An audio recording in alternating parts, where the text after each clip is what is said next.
Bonjour à tous, on se retrouve pour un nouvel événement. Aujourd'hui, le The 50 se dispute à Vincennes sur un parcours de 2850 mètres. On a affaire à des 7 à 11 ans qui n'ont pas gagné 249 000 euros.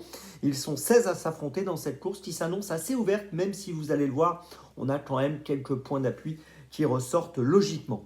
Avant de démarrer et de vous donner mon choix en 6 donc pour cette course européenne, pour ce The 50 et tous les paris associés, jeux simples, jumelés, trio, etc. Je vous rappelle que vous pouvez vous abonner à la chaîne YouTube de The Turf, vous pouvez activer la cloche pour être informé dès que mon prono est posté. Puis bien sûr, vous le savez, n'oubliez pas le jeu responsable, les mentions qui sont indiquées en bas ici. Ayez ça en tête. Allez, on y va. Eh bien, écoutez, j'ai retenu à la première position dans cette course le numéro 4, Clean Call. Alors, Clean Call a plutôt bien démarré l'année 2024. Il a couru 5 fois, il s'est placé 4 fois dans les 4. Il vient de gagner sur ce parcours le 24 mai le prix Mutus, donc sur le parcours des 2850 mètres, associé à son driver, Christophe Martens.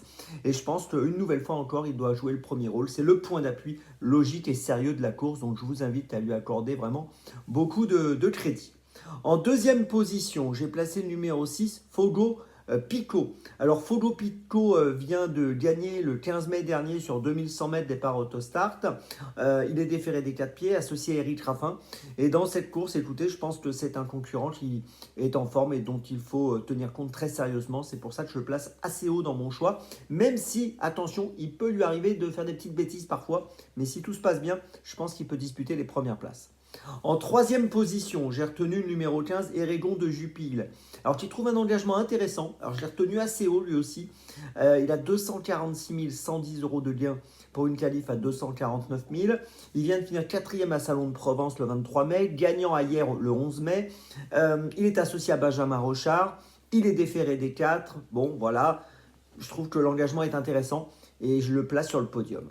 En quatrième position, j'ai retenu un autre cheval qui est bien engagé, c'est le 16 Ave 7, c'est un 7 ans qui a 246 640 euros de gain pour eux. Donc la qualif à 249 000, je vous l'ai dit. Entraînement de Jean-Michel Bazir, associé à Nicolas Bazir, déféré des 4. Bon, il a beaucoup de choses pour lui, son entourage y croit. Maintenant, ça fait longtemps qu'il n'a pas fait une arrivée. Alors j'ai hésité à le garder, mais bon, il y a quand même pas mal de feux verts, donc c'est pour ça que je le garde, même s'il a besoin de nous rassurer. En cinquième position, j'ai retenu le 7 King Shermer. Alors, il a fini deuxième à Anguien dernièrement, le 25 mai, dans le prix du Rhône. La performance était correcte. Auparavant, on l'a vu courir en Suède, on l'a vu courir en Hollande, en Allemagne. Sur ses 10 dernières courses, il a fini 9 fois dans les 5.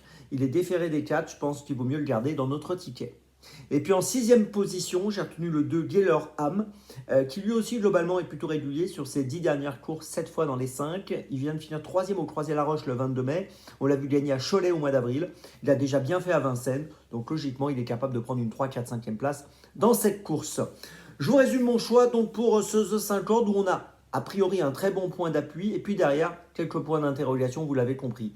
En tête donc logiquement, point d'appui le 4, King Cole. Et puis derrière, le 6, le 15, le 16, le 7 et le 2. Départ de la course aujourd'hui vendredi 20h15. On se retrouve maintenant demain pour Vincennes et d'ici là avec The Turf, ça va aller.